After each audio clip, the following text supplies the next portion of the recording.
We were interrupted for a little while, so we're going to resume. There are three different forms of rest. There's the rest of Shabbos, Sabbath. There's the rest of Jewish holidays. They're also called Shabbos. And there's the rest of the sabbatical year. One of the Hasidic masters explained that these are three different forms of rest.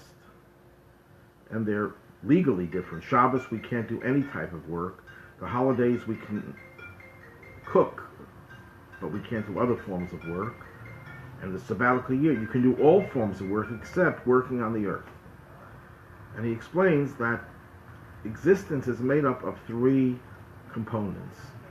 In the book of Yetzirah, the early Kabbalistic work, which gives us the secrets of creation, it divides everything in existence into three. Olam, which is world, space.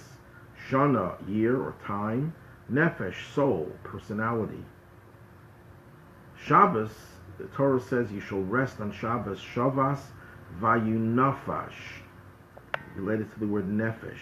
Shabbos is a time for our nefesh, for our soul. It rejuvenates our soul. And in order to rejuvenate our soul, we desist from everything else that's physically creative. The focus is on our soul. Holidays are called zmanim, seasonal times. There the focus is on time, bringing holiness into time. It's an ordinary weekday, and it becomes a holiday. They're called mikra'e kodesh. We're inviting the holiness into the weekday. Because it's not geared to the soul per se, as Shabbos is, the focus is on the time. We're not allowed to do work, but anything that we need for our enjoyment, such as cooking and other forms of work, which we're not going to go into, are permitted in order to be able to enjoy the holiday by eating food. The sabbatical year, the focus is on the earth, on space. And that's why the restriction would only regard the earth. But what that tells us is that a Jew has to focus on all three. On nefesh, on his soul, on his personality. On zman, he has to value and make time holy and meaningful. And makom, space, he has to fill every space with meaning and holiness. And if you will, this ties back to what I said before and answers the question, why does the Torah focus on this commandment and relating it to Mount Sinai?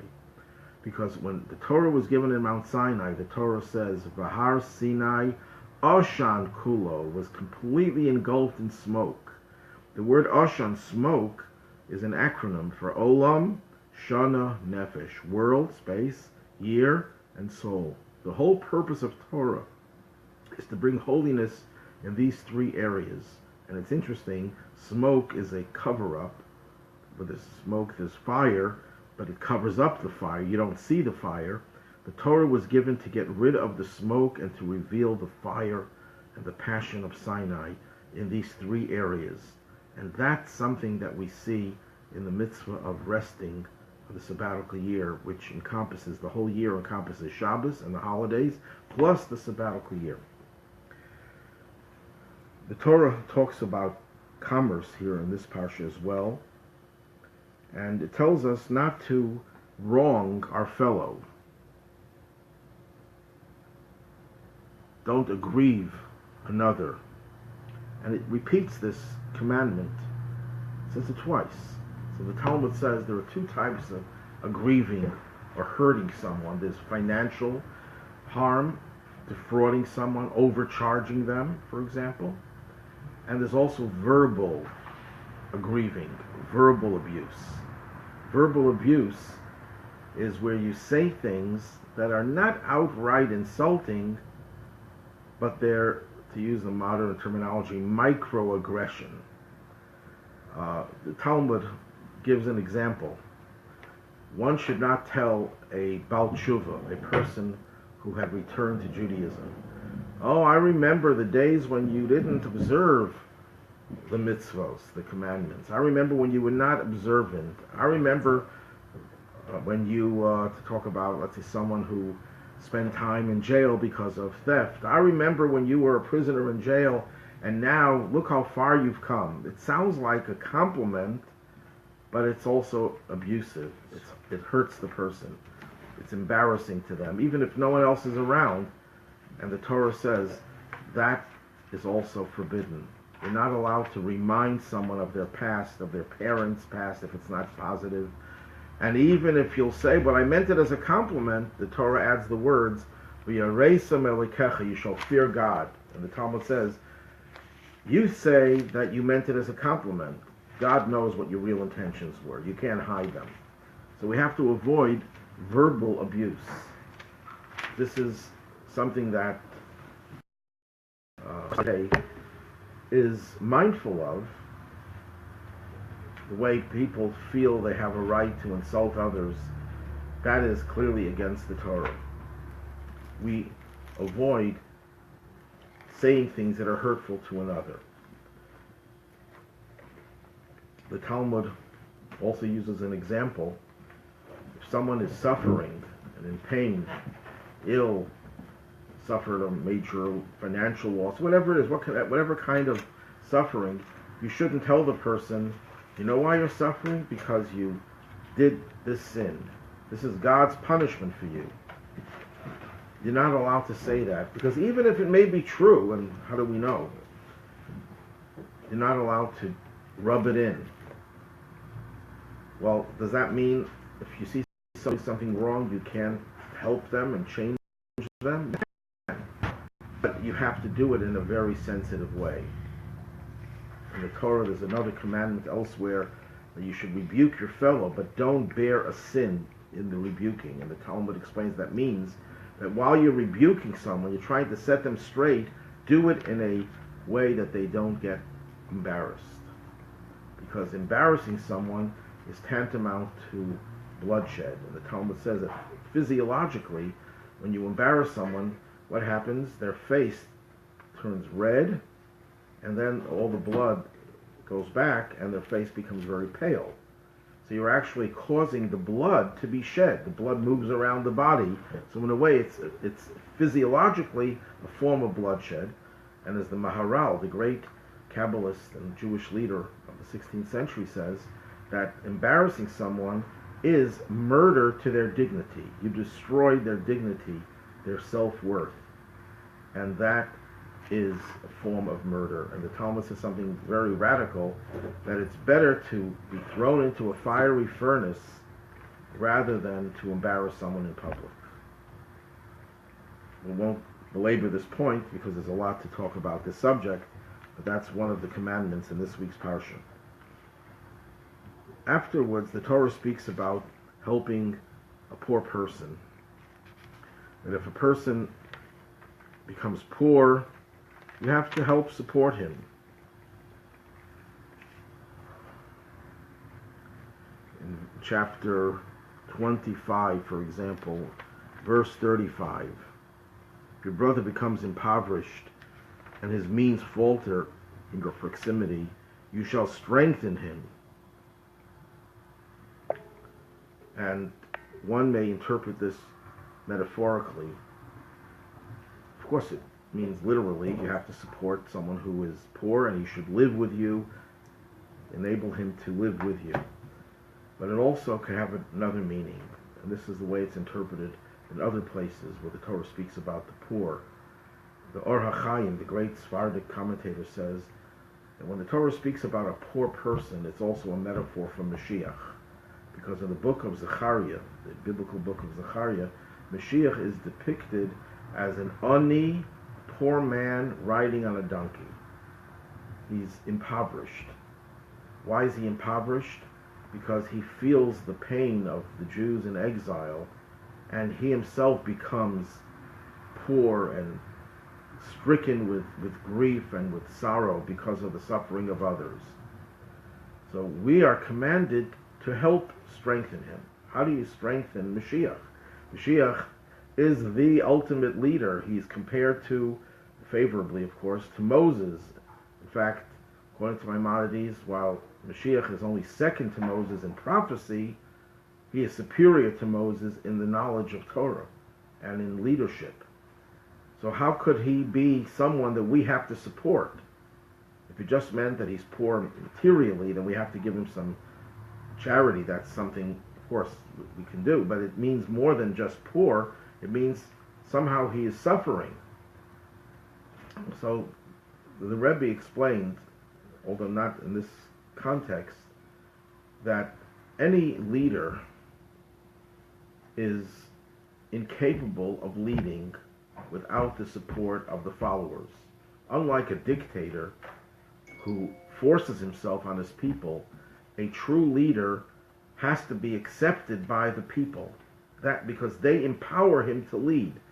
It's not just that he'll lead without having to use force, but there's no such thing as a king without a nation. If the nation doesn't accept him, he's not a king. He could be a dictator, but not a king. And there's a very big difference. So when we accept the leader as our leader, that gives him the power to be a leader. And that's why we find in biblical literature, what did they say to kings when they would say whatever they had to say to show respect for the king? They would say, Yechi HaMelech, long live the king, or may the king live forever. It said something was said about King David. But that's the common refrain said to kings, because by saying, may the king live, you are giving his leadership life. And that the Rebbe says that's true with every leader. It's especially true with Mashiach. Why? Because every one of us, Baal Shem Tov taught, founder of the Hasidic movement, has a spark of Mashiach in him or her. So how does Mashiach come? What ignites his flame when we ignite the spark of Mashiach within ourselves? So Mashiach is poor in the sense that he's saying, I need your support for me to do my work.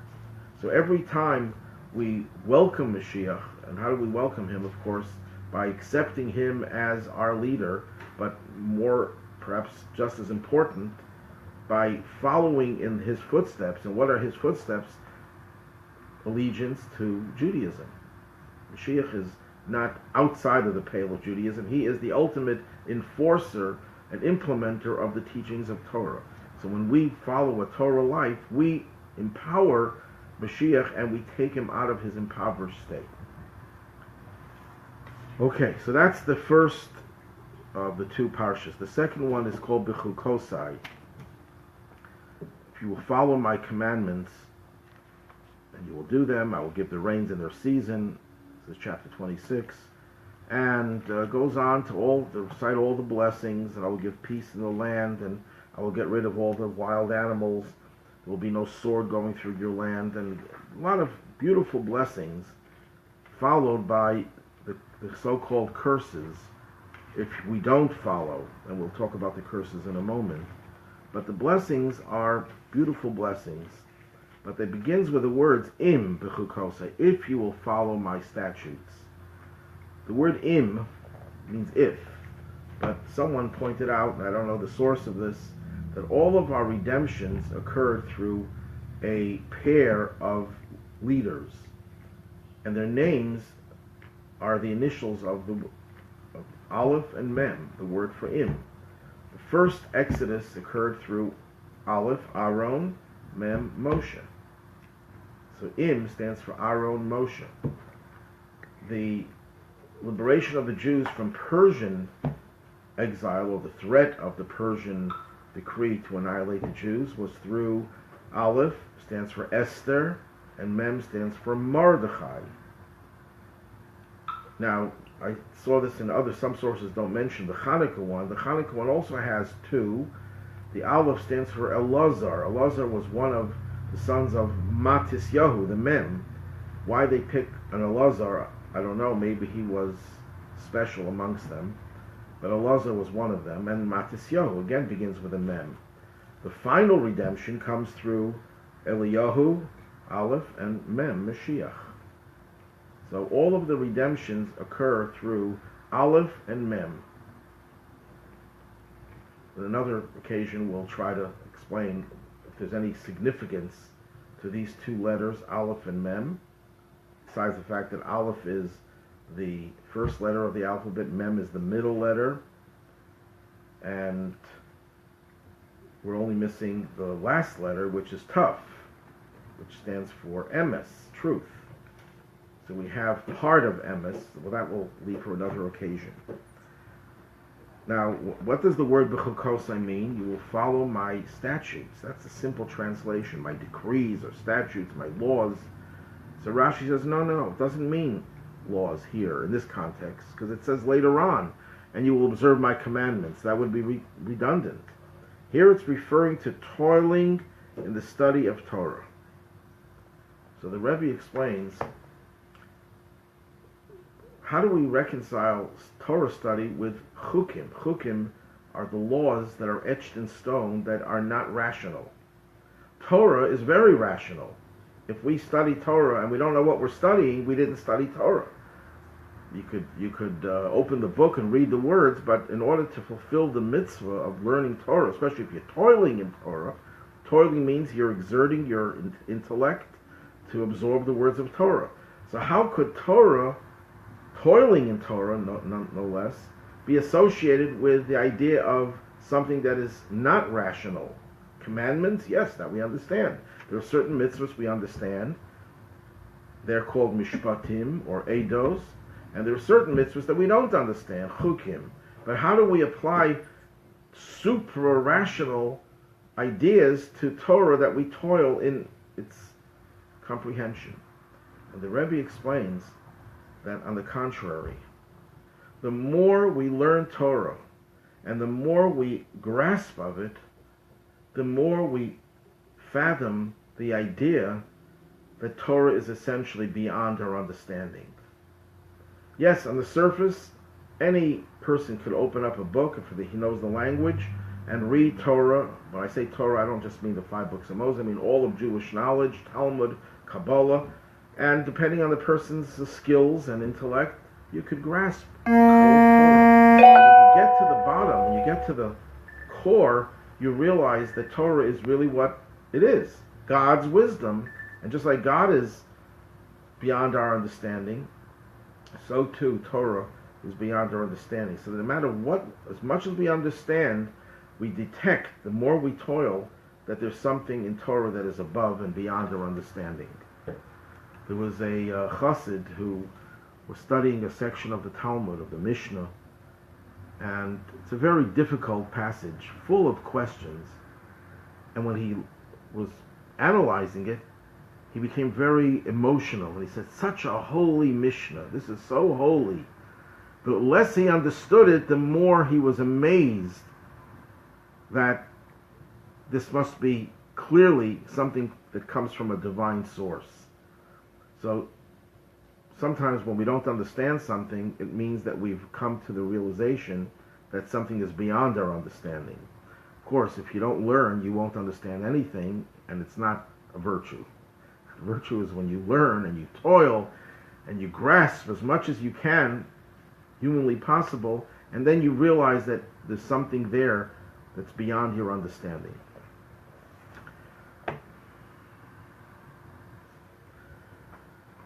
Okay, if you look at the Parsha, it begins with an Aleph, and the last of the blessings, in verse 13, ends with the letter Tuf. So the Talmud says that here are the blessings. The blessings go from Aleph to Tuf. When God gives blessings, He gives everything. He doesn't skimp. He doesn't cheat us. He doesn't hold back. He gives us everything. If you look at the curses in verse 14, that's where they start. It starts with the letter Vav, not with the letter Aleph, the letter Vav. And if you turn all the way to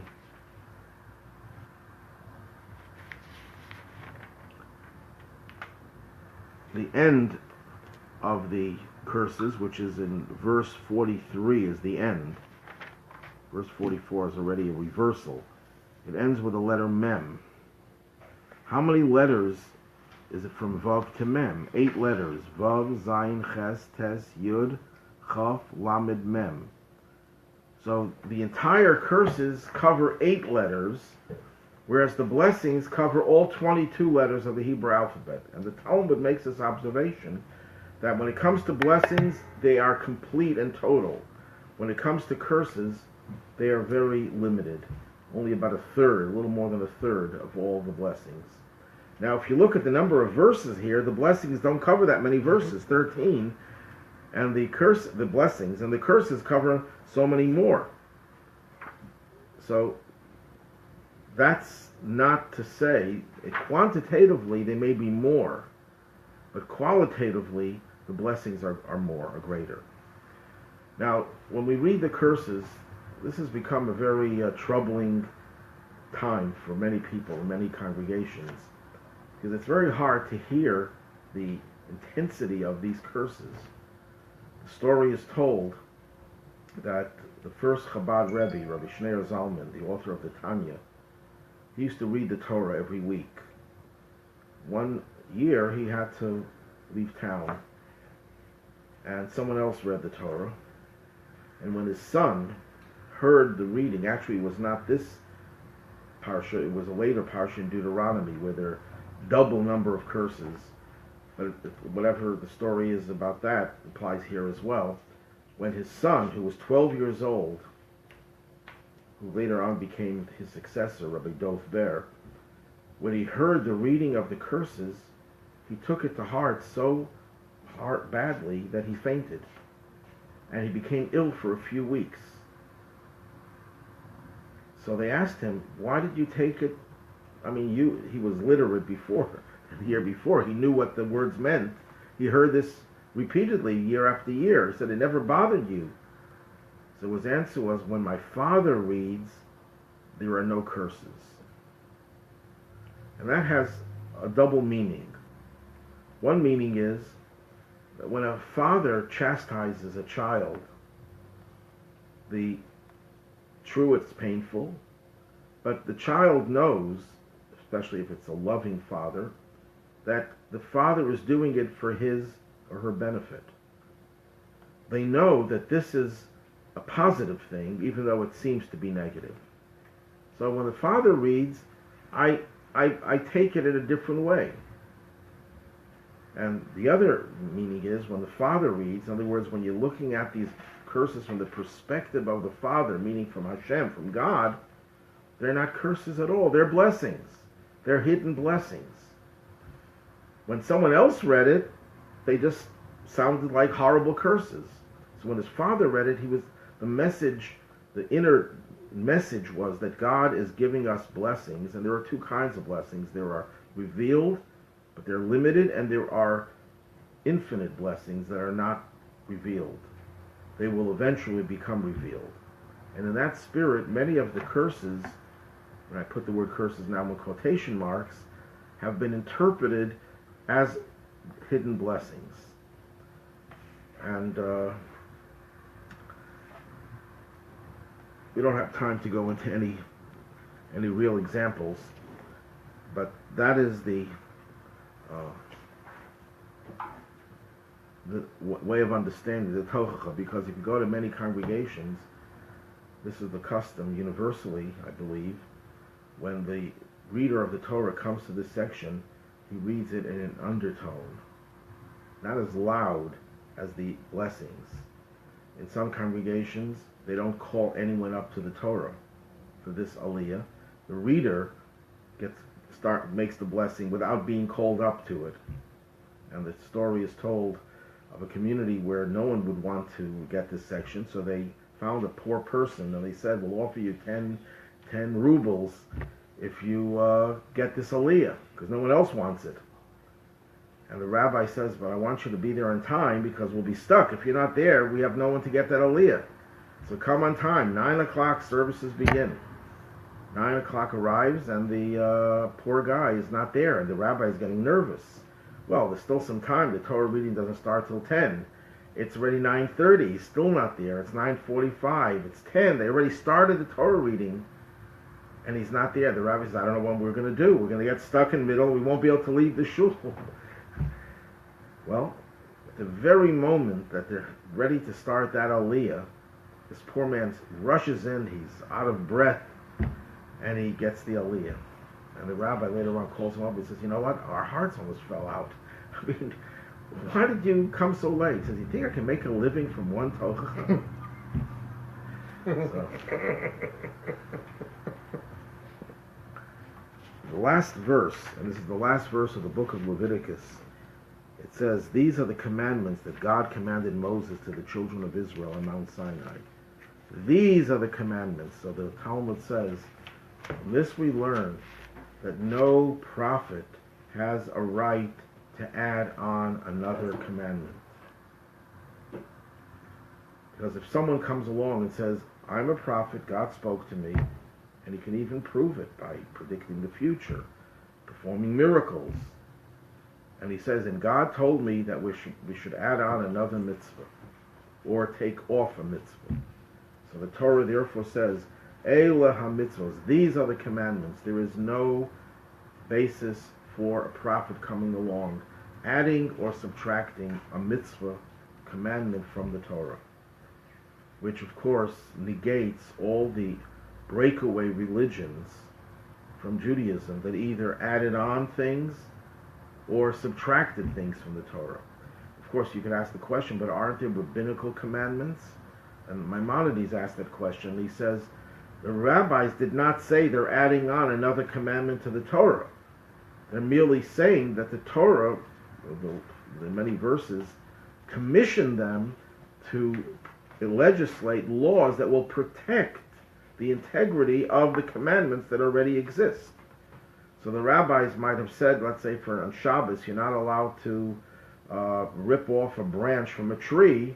So they said, don't ride a horse because you might rip off a branch to use as a whip. Or similar rabbinic extensions. But the rabbis never say that their law is a biblical commandment. That's one of the explanations.